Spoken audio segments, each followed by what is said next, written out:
تو زمین سونے کی ہو جائے۔ میرے بھائی بتائیے اللہ کو یار کیا ضرورت ہے؟ وہ کیوں تمہاری سونے کی چاندی کی عزت کرے گا؟ وہ چاہے تو پہاڑوں کو حکم دے چاندی کے ہو جائے۔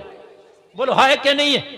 اگر اللہ حکم دے دے تو لوگوں غور کرو، یہ جو پیڑ ہیں یہ موتیوں کے بن جائیں، لیکن اللہ کو اگر تمہاری کوئی چیز عزت والی ہے اللہ کی نظر میں، اللہ کو اگر کوئی چیز پسند ہے تو وہ تمہارا تقوی ہے۔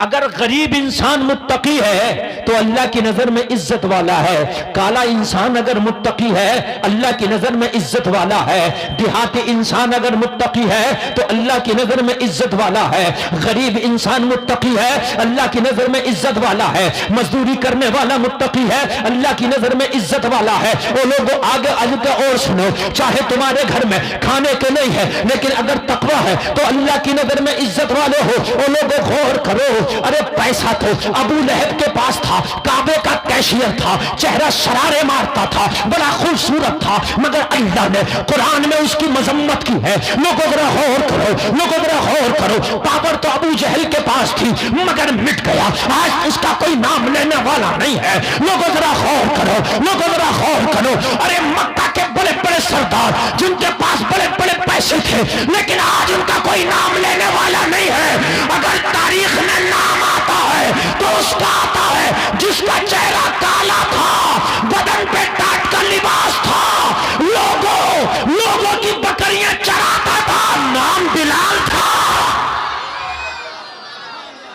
تاریخ میں نام تو اس کا ہے، تاریخ میں نام تو اس کا ہے، لوگوں ہوٹ موٹے سے ہے، چہرہ کالا سا ہے، لوگوں ذرا غور کرو، بکریاں چراتا ہے، لوگوں پھٹا ہوا لباس، پھٹی ہوئی چادر ہے، مگر رب کعبہ کی قسم اگر نام ہے تو اس بلال کا نام،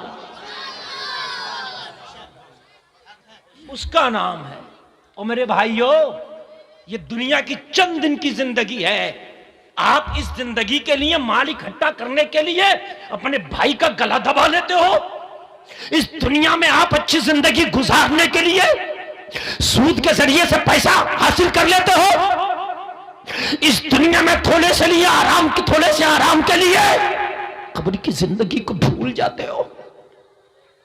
آپ غور کرو، حرام طریقے سے پیسہ کما کر 50-60 سال عیش کر سکتے ہو، حرام طریقے سے پیسہ کما کر 10-20 سال عیش کر سکتے ہو، کسی کا مال دبا کر زندگی بھر عیش کر سکتے ہو، کسی کو ستا کر زندگی بھر عیش کر سکتے ہو، مگر مرنے کے بعد قبر میں بچھو ہے، مرنے کے بعد قبر میں سانپ ہے، مرنے کے بعد زمین تنگ کر دی جائے گی، تیری گھر کی پسلیاں ادھر کر دی جائیں گی، لیکن اگر شریعت رسول کے مطابق زندگی گزار کے گیا ہے، چاہے سو کے ٹکڑے کھا کے گیا ہے، جب قبر میں جائے گا تو آرام ہی آرام ہوگا۔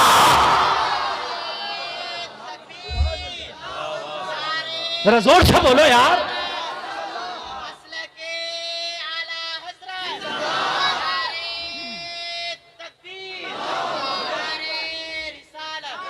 ماشاءاللہ بہت اچھا آپ سن رہے ہیں، اور جو لوگ گئے تھے وہ دھیرے دھیرے آ رہے ہیں۔ حضرات بات سمجھ میں آ رہی ہے کہ نہیں آ رہی ہے؟ یار تمہارے سامنے یہ چند روزہ زندگی ہے، اور یار تم کیا سمجھتے ہو؟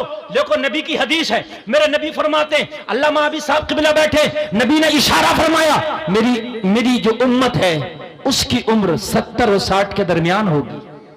کتنی ہوگی؟ کتنی؟ بس اتنی ہو رہی ہے میرے بھائیوں، اس سے زیادہ نہیں ہو پا رہی۔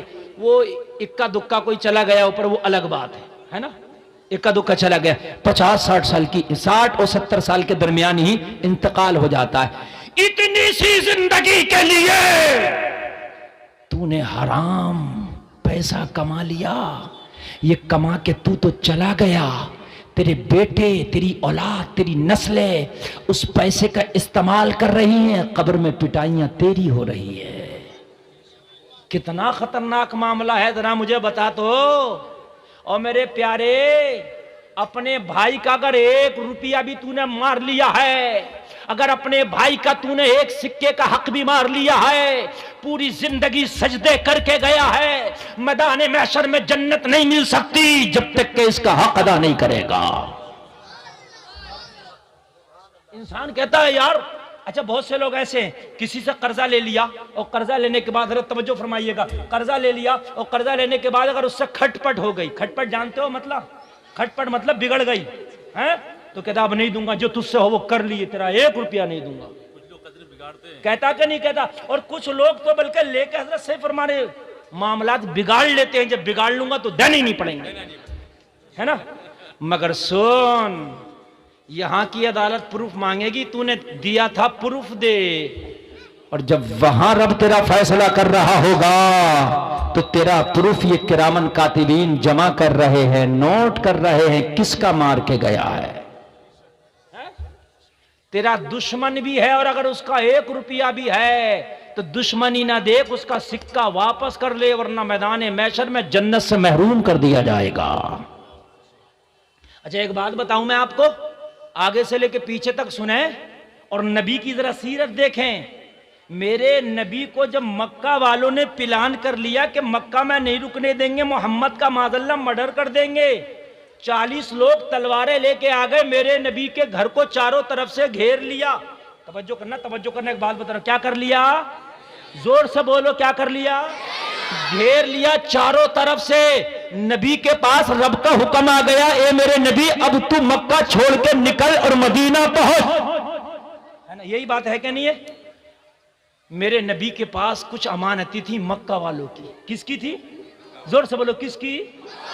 اور تلواریں نکال کے کون کھڑے تھے نبی کے سامنے؟ مکئی والے. کون کھڑے تھے؟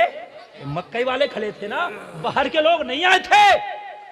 مکہ کے لوگ تلواریں نکال کے خون کے پیاسے بن کے کھڑے تھے اور امانتیں تھی مکہ والوں کی. نبی کی سیرت دیکھو، نبی نے علی کو اٹھایا.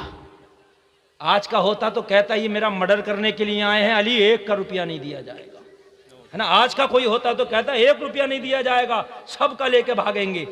آئے ہائے، میرے نبی کی سیرت پہ قربان جاؤ جلسے میں آنے والوں.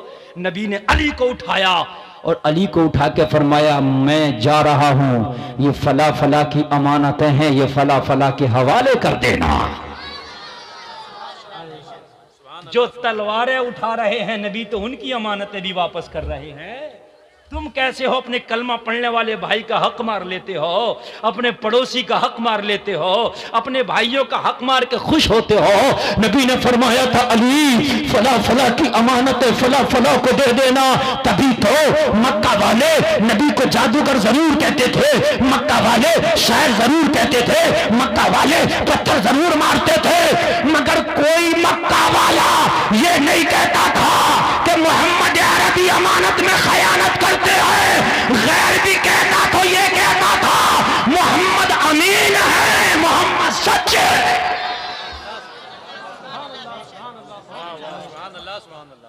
ایسا میرے نبی نے دنیا کے سامنے اپنے آپ کو پیش کیا تھا. یہ تو پیدا ہوتے ہی نبی تھے میرے نبی. کب میرے نبی 40 سال کے بعد نبی نہیں ہوئے. کچھ لوگوں کا عقیدہ کہ 40 سال کے بعد نبوت ملی. نہیں، نبی جو ہوتا وہ پیدا ہوتے ہی نبی ہوتا. توجہ کریے، توجہ. نبی پیدا ہوتے نبی ہوتا کہ 40 سال کے بعد؟ پیدا ہوتے ہی نبی ہوتا ہے، 40 سال کے بعد نبی نہیں ہوتا.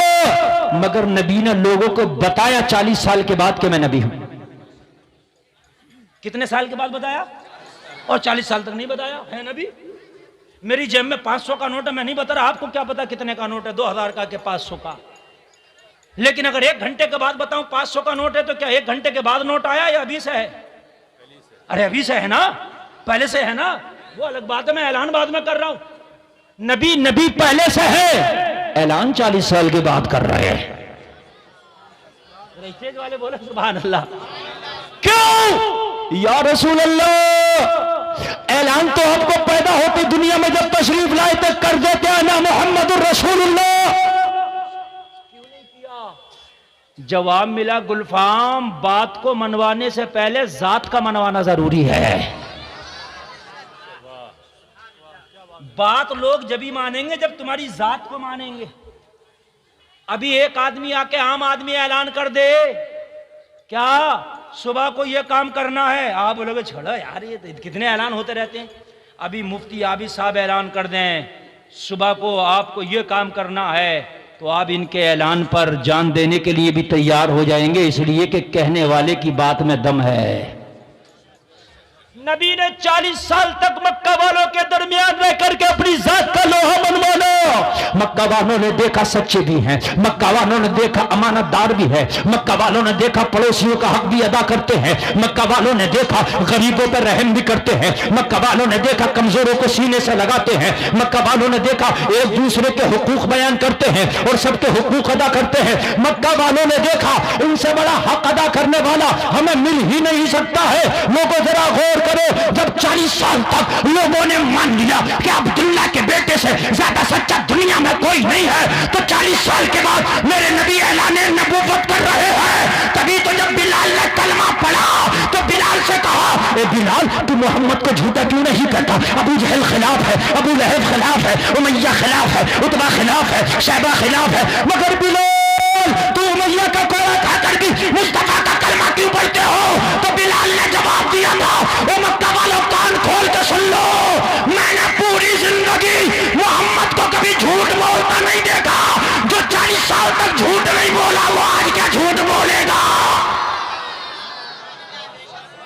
40 سال تک جھوٹ نہیں بولا وہ آج کیا جھوٹ بولے گا؟ جب انہوں نے کہا نبی میں نے مان لیا۔ لوگو آج تم مسلمان ہو اور مسلمان کا نام سنتے ہی تصور آتا ہے کہ مسلمان سچی قوم کا نام ہے نا؟ ایک مسلمان سنتے ہی ایک تصور سے آتا ہے ذہن میں کہ مسلمان اس قوم کا نام ہے جو سچی قوم ہوتی ہے، جو اچھی قوم ہوتی ہے۔ مگر آج مجھے بتاؤ وہ کون سی برائی ہے جو میری قوم کے اندر نہیں ہے؟ شراب کی بھٹیوں پہ ہماری لائنیں لگی ہیں، جوا خانوں پہ ہمارا قبضہ ہے، لوگوں فاحشہ عورتوں کے جو کوٹھے ہوتے ہیں ان پر ہماری قوم کا آنا جانا ہے۔ مجھے بتا کہ سود میری قوم نہیں کھا رہی، کہ بیاج کے دھندے میں میری قوم ملوث نہیں ہے، کہ نمازیں میری قوم نہیں چھوڑ رہی، کہ رمضان شریف کے مہینے میں نہیں کھاتی گھومتی ہے۔ مجھے بتا، آج تو کہتا ہے کہ پوری دنیا مجھے ذلت کی نگاہوں سے دیکھتی ہے، آج تو کہتا ہے پوری دنیا ہمیں مٹا دینا چاہتی ہے، آج تم کہتے ہو کہ پوری دنیا ہمیں تباہ کرنا چاہتی ہے، تم کہتے ہو پوری دنیا ہمارے خلاف چل رہی ہے۔ ارے میرے بھائی تو صحیح جگہ پر آ جا، جس دن تو صحیح جگہ پر آ گیا دنیا خود بخود تیرے پیچھے پیچھے آ جائے۔ اسلام کسی پیڑ پہ نہیں اترتا، کسی درخت کے پھل کا نام نہیں ہے اسلام، نہ کہیں زمین میں نہیں پیدا ہوتا۔ پوری دنیا کے سامنے مذہب اسلام کو تو پیش کرے گا۔ عبداللہ جیسے کھائے گا، دنیا سوچے گی شاید مذہب اسلام میں اس طریقے سے کھایا جاتا ہے۔ عبداللہ جیسے کپڑا پہنے گا، لوگ سوچے کہ مذہب اسلام میں کپڑا پہننے کا طریقہ شاید یہ ہے۔ عبداللہ جیسے تجارت کرے گا، لوگ سوچیں گے، پوری دنیا سوچے گی جیسے عبداللہ تجارت کر رہا ہے، شاید تجارت کرنے کا طریقہ یہ ہے۔ اس لیے تو قرآن تو دنیا نے، رامتان نے قرآن نہیں پڑھا، اوم پرکاش نے قرآن نہیں پڑھا، دنیا تو قرآن کو نہیں جانتی، قرآن کو تو جانتا ہے۔ تجھے کر کے بتانا ہے کہ مذہب اسلام یہ ہے نا؟ تم اچھے چلو گے، تم سچے چلو گے، تم سیدھے رہو گے۔ میرے بھائیو، دہلی میں ایک آٹو رکشہ والے کے آٹو میں ایک عورت نے سفر کیا۔ سفر کرنے کے ساتھ ساتھ وہ اپنا پرس بھول گئی، بیگ بھول کے چلی گئی۔ اس بیگ کے اندر تقریباً 40,000 روپیہ نقدی تھا، 40,000 روپیہ چھوڑ کر کے چلی گئی۔ لوگوں ذرا غور کر لو، اس کا ایڈریس اسی کے اندر تھا، لیکن آٹو رکشہ چلانے والا ایک نمازی مسلمان تھا، آٹو رکشہ چلانے والا ایک داڑھی والا مسلمان تھا، آٹو رکشہ چلانے والا وہ قرآن پہ عمل کرنے والا مسلمان تھا۔ اور لوگوں ذرا غور کرو، اس نے جب اس آٹو رکشہ میں اس بیگ کو پڑا پایا، اس کو کھول کے دیکھا، 40,000 کی رقم ملی۔ لوگوں کم سے کم 2 مہینہ میں نہیں کما پاتا جتنا کہ اس کو مل گیا تھا۔ حضرات ذرا غور کرو، مگر مذہب اسلام کیا ہے؟ آگے سے لے کے پیچھے تک سنو مسلمانوں، میری ماں اور بہنیں بھی کان کھول کے سنیں، یہ مذہب اسلام ہے۔ آٹو رکشہ والے نے اس کا ایڈریس نکالا، فون نمبر دیا، فون لگا دیا، او میڈم تمہارا بیگ ہمارے آٹو میں رہ گیا ہے، بتاؤ کہاں لا کے دیا جائے؟ میڈم نے اس کو اپنا جگہ، اپنی ایڈریس بتا دیا، اسی جگہ اسی ایڈریس پہ آٹو رکشہ والا پہنچ گیا اور جا کر کے وہ 40,000 والی رقم کا بیگ اس کے ہاتھ میں تھما دیا۔ وہ حیرت میں پڑ گئی. آج تو انسان جیب کاٹ رہا ہے, آج تو انسان ڈکیتی کر رہا ہے, آج تو انسان دوسروں کا مال چھین رہا ہے. وہ ہوٹل رکشہ والے, نہ یہ چوری کا مال تھا, نہ یہ ڈاکے کا مال تھا, نہ یہ چھینا ہوا مال تھا, یہ تو مجھ سے خود رہ گیا تھا تیرے رکشہ میں. اگر تو رکھ لیتا تو 2 مہینے سے بھی زیادہ انکم کا معاملہ میرے بیگ میں تھا, تو نے کیوں نہیں رکھا؟ تو آٹو رکشہ والے نے جواب دیا, مذہب اسلام منع کرتا ہے, کسی کا مال بغیر اجازت نہیں لیا جا سکتا. کہنے لگی ارے جب اسلام, مذہب اسلام کو ماننے والے ایک آٹو رکشہ والے کا ایمان کا یہ عالم ہے, تو پھر مدینے والے مصطفیٰ کے ایمان کا عالم کیا ہوگا؟